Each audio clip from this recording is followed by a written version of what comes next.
Hello दोस्तों, स्वागत है फिर से एक बार महा एक्सपेरिमेंट के एक नए वीडियो में। मैं हूं आपका दोस्त सुनील। जैसे कि मेरे हाथ में आप एक सिंगरप की डली देख पा रहे होंगे। 17 ग्राम की डली है। तो मैंने हराकसिस की एक दाब बनाई है। उसको टेस्टिंग करने के लिए मैं ये सिंगरप की डली उसमें डाल के देख रहा हूँ कि क्या ये इसमें पक सकती है या नहीं।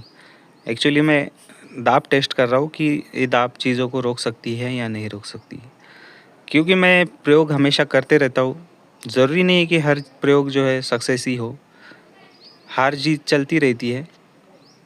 इसी का नाम ज़िंदगी है। तो एक्सपेरिमेंट अब काफ़ी लोग कर कर के थक गए, हताश हो जाते हैं, फिर छोड़ देते हैं। लेकिन क्या करें, एक्सपेरिमेंट मेरा ऐसा नेचर है ना कि मैं जब तक वो पूरा कंप्लीट नहीं होता ना, वो चाहे फिर फेल कितनी बार हो जाए, लेकिन मैं उसको छोड़ता नहीं हूँ। करके देखते ही रहता हूँ अलग अलग तरीक़ों से, तब जाके कुछ ना कुछ रिज़ल्ट आ जाता है उसमें। तो उन्हीं में से एक ये आज का एक्सपेरिमेंट है। एक्चुअली यहाँ पे धुआं आ रहा है, तो मुझे पता चल गया है कि ये दाब ना सक्सेस नहीं है। और यहाँ पे मैं सिंगरप की डली तुरंत ही फिर निकाल लेता हूँ, क्योंकि अगर मैं इसको ज़्यादा देर रखता तो सिंगरप पूरी यहाँ की अपनी पूरी जो सिंगरप है गायब हो जाती थी। तो इसीलिए मैंने ये सिंगरप धुआं दे रही थी इसमें से, ये दाब में से, दाब चीज़ों को नहीं रोक पा रही है। तो ये जो सिंगरप है यहाँ से अगर मैं इसको नहीं निकालता तो ये उड़ जाती थी। तो एक बार इसका वज़न कर लेते हैं, क्योंकि ये दाब मेरी फेल है। क्योंकि हराकसिस से डायरेक्ट मैंने सोचा आप आगे बात करेंगे, तो इसका एक बार वज़न कर लेते हैं। 17 ग्राम थी तो कितनी बची है, लगभग 15-20 मिनट में ही ये काफ़ी कम हो गई। देखिए 13 ग्राम बची है केवल। तो लगभग 4 ग्राम के आसपास तो कम हो गई हमारी। तो हराकसिस में आयरन होता है, तो इसलिए मैंने सोचा चलो इसके साथ दाब बना के ना इसको देखें कि क्या ये चीज़ों को रोक पाएगा या नहीं। लेकिन वास्तव में ये फेल हो गया। देखिए सिंगरप यहाँ पे जैसी चाहिए वैसी नहीं पकी। तो इसको मैं पाउडर कर लेता हूँ फिर। और फिर आपने देखा होगा कि कई लोग बोलते हैं कि भाई पिंकी पोटाश में आप इसको खरल करो और ग्लिसरीन डालो या फिर कुछ भी डाल के, गंधक उंधक डाल के इसको आग लगा दो। तो मैंने सोचा चलो अब वैसे भी ये सिंगरप कम हो ही गई है, तो क्यों ना इसके साथ यही प्रयोग करके देखा जाए। तो मैंने फिर इसमें 20 ग्राम पिंकी पोटाश वो डाल के, गंधक डाला है 10 ग्राम, और इसको खरल किया हो। और फिर एक स्टील के बर्तन में डाल के इसको ना मैं आग लगा देता हूँ। तो यहाँ पे देख पा रहे हैं मैंने एक स्टील के ढक्कन में इसको रखा है। तो इसको लगा देते हैं आग, तो ये जल के पूरा तुरंत ही खाक हो जाएगा। तो देखिए इसको आग लग चुकी है। तो यहाँ पे ना कुछ चीज़ें इसमें बन जाती है, मैंने देखा है। यहाँ पे गंधक सैंड हो जाती है इसमें पिंकी पोटाश में, और काफ़ी सारी चीज़ें इसमें सैंड हो जाती है। लेकिन मुझे यहाँ पे पारे का रिज़ल्ट देखना था कि क्या वाकई में इसमें से पारा निकलेगा। तो इसलिए मैंने इसको फिर अब ये कर लिया है, आग लगा के इसको, ये पाउडर जो है इसका अलग कर लिया। देखिए इस तरह से अब तो ये चीज़ें सैंड हो चुकी है, क्योंकि ये हीट में से बाहर आई है, तो इसको अब अग्नि कुछ नहीं कहेगी। लेकिन क्या मैं इसमें का पारा निकाल पाऊँगा, तो इसलिए मैंने इसको आगे फिर वही मेरी पुरानी तकनीक है कि मैं इसको फिर पाउडर कर लेता हूँ। और आप देखेंगे आगे कि ये क्या रिज़ल्ट देता है। तो पूरा मैं इसमें का जो सिंगरप का मलबा वगैरह है पूरा साफ़ करके अच्छे से वो निकाल लेता हूँ। मतलब एक ही साथ में 2 प्रयोग हो गए यहाँ पे। पहले तो हमने वो दाब बनाई थी, तो वो दाब तो फेल हो गई खैर।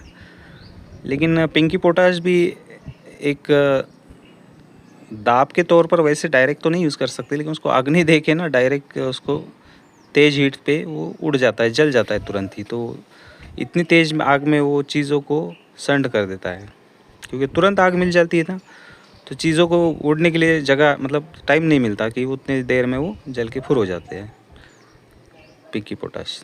तो मैं इसको पहले अब नॉर्मल पानी से साफ़ कर लेता हूँ और फिर उसमें थोड़ा सा कास्टिक सोडा डाल रहा हूँ, जैसे कि ये गंधक इसमें हल हो जाए, डिज़ोल्व हो जाए, क्योंकि ये चीज़ें गंधक की वजह से ही संड हो जाती है ज़्यादातर। और फिर इसलिए नाइट्रिक उसको रिएक्शन नहीं करता नाइट्रिक में ये चीज़ें, तो इसलिए मैंने फिर इसको कास्टिक सोडा डाल के इसको थोड़ा सा देखा कि भाई इसमें गंधक है कि वो क्या हो गया, इसको थोड़ा गर्म भी किया ताकि रिएक्शन हो इसमें, और गंधक अगर इसमें घुल जाए तो फिर हम वो चीज़ों से वहाँ से हटा सकते हैं। गंधक अगर हट जाएगी, अगर इसमें पारा होगा तो वो हम फिर उसको अलग कर पाएंगे। ये हमारा एक दूसरा प्रयोग चल रहा है।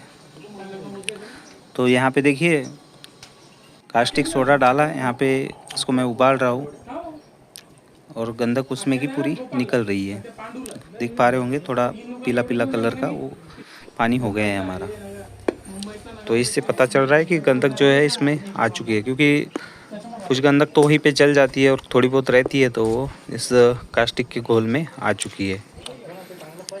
अब कुछ मट्टी नीचे बची होंगी तो उसको पानी से धो लेंगे। तो सबसे पहले पानी से इसको 2-3 पानी से मैं धो लेता हूँ। ये देखिए कुछ गाद नीचे बैठी है अभी भी, तो उसको भी साफ़ कर लेते हैं। तो पानी से इसको 2-3 पानी से साफ़ कर लेते हैं, ताकि जब तक जो गंदगी है पूरी तरह से हटी, गंदगी जब तक हटती नहीं तब तक पानी से साफ़ करना ज़रूरी होता है। तो ये देखिए अभी भी इसमें गंधक डालने की कास्टिक सोडा डालने की रिक्वायरमेंट लग रही है मुझे। तो कोई बात नहीं, अभी ये जो है ये पानी मैं इसको अलग कर लेता हूँ यहाँ से। ज़्यादा तो नहीं दिख रही, खैर अब जो भी होगा तो एसिड में घुल जाएगी कुछ चीज़ें, तो इसलिए मैं इसमें नाइट्रिक एसिड गंधक का तेज़ाब डाल रहा हूँ, क्योंकि गंधक का तेज़ाब डालने से जो है ना तुरंत ही कास्टिक की वजह से और इसकी वजह से रिएक्शन करके गंधक पूरा जो फंसा होता है उसमें चीज़ों में वो हट जाता है और मेटल अलग कर देता है गंधक, तेज़ाब गंधक का। तो इसको थोड़ा सा गंधक का तेज़ाब डाल के फिर से इसको पानी से साफ़ कर लेंगे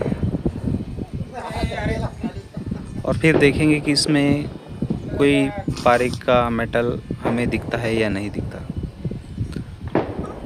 अब ये तो होती है ज़्यादातर, ये गंधक ही होती है इसमें। तो देखिए अब पूरी तरह से गंधक बाहर आ चुकी है। पहले केवल हमने कास्टिक सोडा डाला था, उससे नहीं आ रही थी, लेकिन गंधक का तेज़ाब डालने से आ गई है। अब मैं ऊपर से देखता हूँ उसका, तो देखिए बहुत कम छोटी सी मात्रा में थोड़ा सा ही मिट्टी दिख रही है, जो कि ना के बराबर है। सही मायने में जो है ना ये पिंकी वाले जो प्रयोग होते हैं ना वो फेल ही हो जाते हैं, क्योंकि इतनी जल्दी चीज़ें थोड़ी कायम हो जाती, तुरंत ऐसे थोड़ी होता है। अब कुछ चीज़ें हो जाती है कायम, ऐसा नहीं कि नहीं होती, सभी कुछ चीज़ें हो जाती हैं, लेकिन ये तो सिंगरप सही ढंग से इसमें और अच्छे तरीके से पकाने का तरीका हो कोई पता नहीं, वो देखेंगे अपन आगे। लेकिन यहाँ पे कुछ मुझे खास रिज़ल्ट नहीं देखा, सब कोई मेटल यहाँ पे नहीं मिला मेरे को, तो ये एक्सपेरिमेंट फेल हो गया।